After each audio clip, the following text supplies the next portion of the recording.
Good day to you. Coming at you with some words of encouragement for your day and hopefully your week.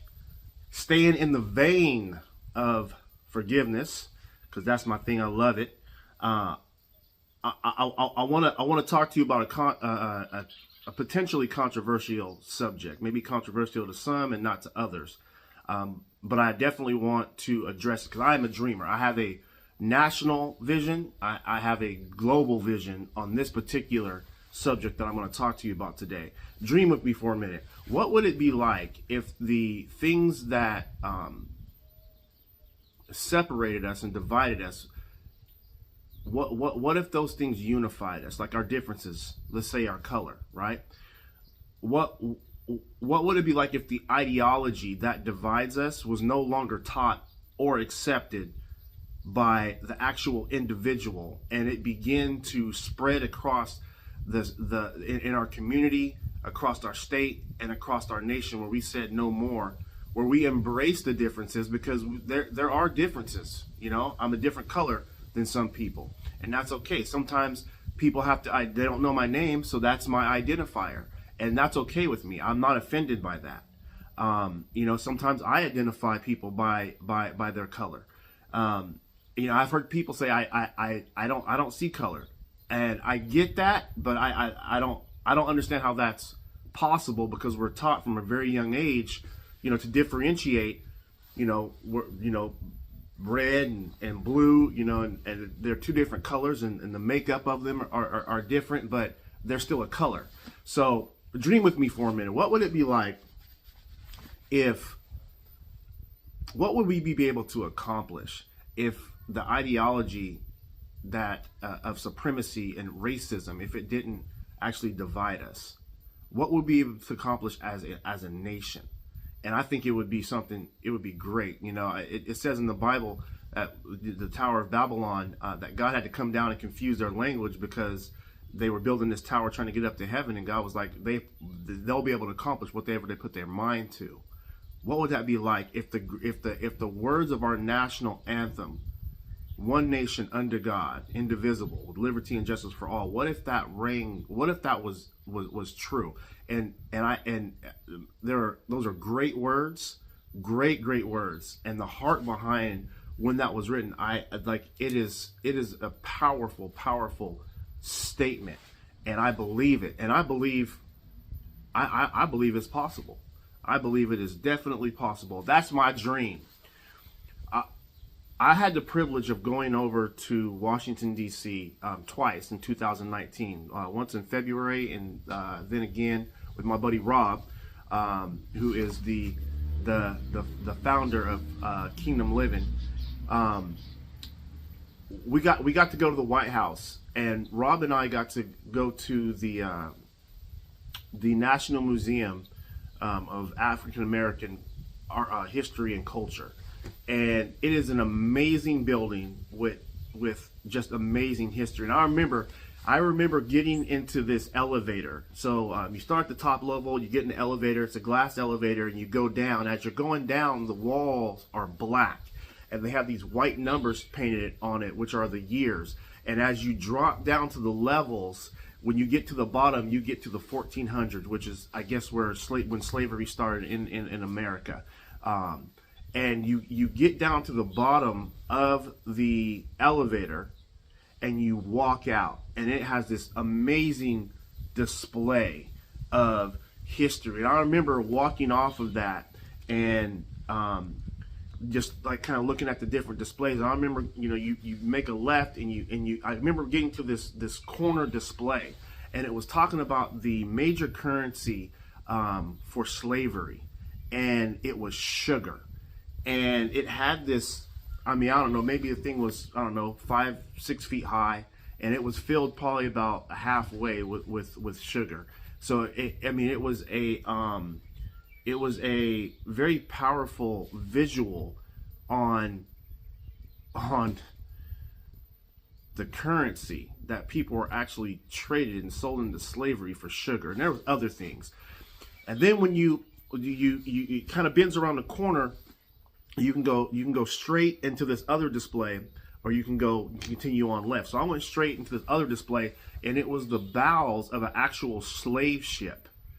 And I tell you what, the lighting that they had in there and what they did to give you, to create the ambiance, the emotion of what it must have been like to be sold as a slave, taken from your homeland, placed on a ship, and I mean in the most heinous conditions, and shipped across the sea to a land that you didn't know, and you had no clue or grid what was going on. And they did a really good job of creating the emotion of that. And it was dark, and it was gloomy, and it was despair, and it was a very good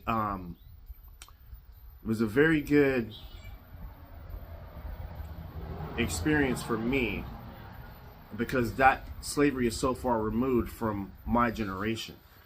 And then I remember we walked around. I mean, it's a huge building, you know, and they tell the real of it, you know. I remember being taught in school, you know, that the white man came over and stole his slaves from Africa. Well, that's not entirely accurate.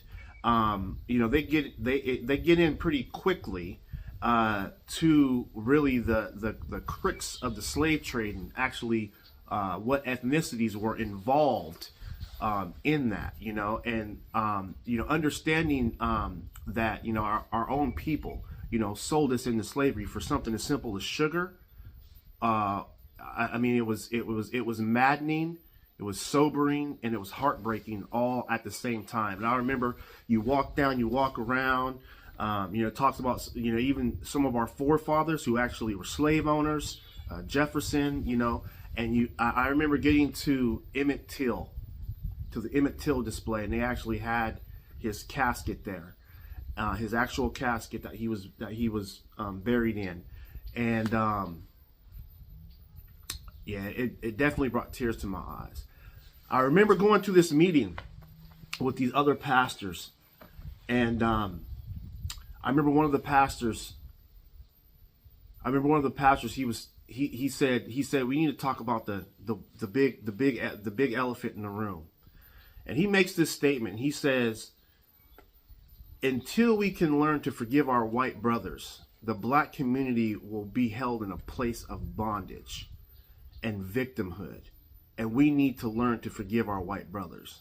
And I remember sitting there. This is an older black man, and I remember sitting there in awe of what he had said, and realizing some of the things that I had still held on to. Now, I remember being at my church, and I remember standing in the gap. They had me come. I remember standing in the gap for the black community, and I remember this. It's called Diamond Fellowship, and these are the whiteheads. These are the patriarchs, the old schools of the church, and some of these people were there when the civil rights movement was birthed. They experienced it. They lived through it. They had to make the decision on which side they were going to be on. And I remember standing in the gap, and I remember them coming up to me and asking, would you please forgive us for what our ancestors did to your ancestors? And I remember the weight that it lifted off of me. I mean, it was a very intimate moment, and it was something that I needed because of the hatred that I grew up with, thinking that that our people were sold into slavery, and I'm in this dominantly white community, and I'm dealing with racism. Being told, just the hate that I experienced as a young man growing up here was absolutely atrocious, and it shaped my mentality somewhat. Now, I had a lot of white friends, but it was the hate that I received from the people that hated the way that I looked that really, really, really got to me. And I remember when that happened, when I stood in the gap, and when that happened, like the freedom and the weight that it lifted off of me. It was absolutely crazy. And I want to read you something because it's in Genesis chapter 1, verses 26 and 27. So, then God said, "Let us," which is a very interesting statement, which we'll kind of get into maybe sometime later in life. "Let us make mankind in our image, according to our likeness, and let them rule over the fish of the sea, and over the birds of the sky, and over the livestock, and over all the earth, and over every crawling thing that crawls on earth." So God created man in his own image. In the image of God, he created him, male and female. He created them. Now, when I grew up in school, one of the things that I learned is that we are one race. It is the human race. The human race is one race. And still to this day, when I have applied for a job and they ask me what race I am and they list a color, my color is not my race. And so usually what I do is I check the box that says other and I write in human. Because until we can start to change our mentality about how we see each other and stop letting the system that is completely set up to keep us divided against each other, we will not get to a place where we are really being the best Americans that we can be. You know, a lot of people say, I'm African American. Listen, my ancestry is of African descent, and that's my ethnicity. My nationality, I am American. So I've never been to Africa. So I can't even identify with being African because I don't know what it is to be African. I'm not, you know what I'm saying? That was stripped away from me. And it wasn't stripped away from me necessarily by the white man. I know this is going to be controversial, but I want you to think about that for a minute. Think about that for a minute. You know, I've done, I don't know everything about this, but I've done some research into it. And the more research that I have done into it, the freer I have gotten, and the more I have been able to walk in that forgiveness about what was done to our ancestors. Yes, it was absolutely heinous and evil. But I cannot continue to live my life like that, where I'm holding someone accountable now for something that someone else did because they were filled with hatred and didn't understand that we are all created in his image.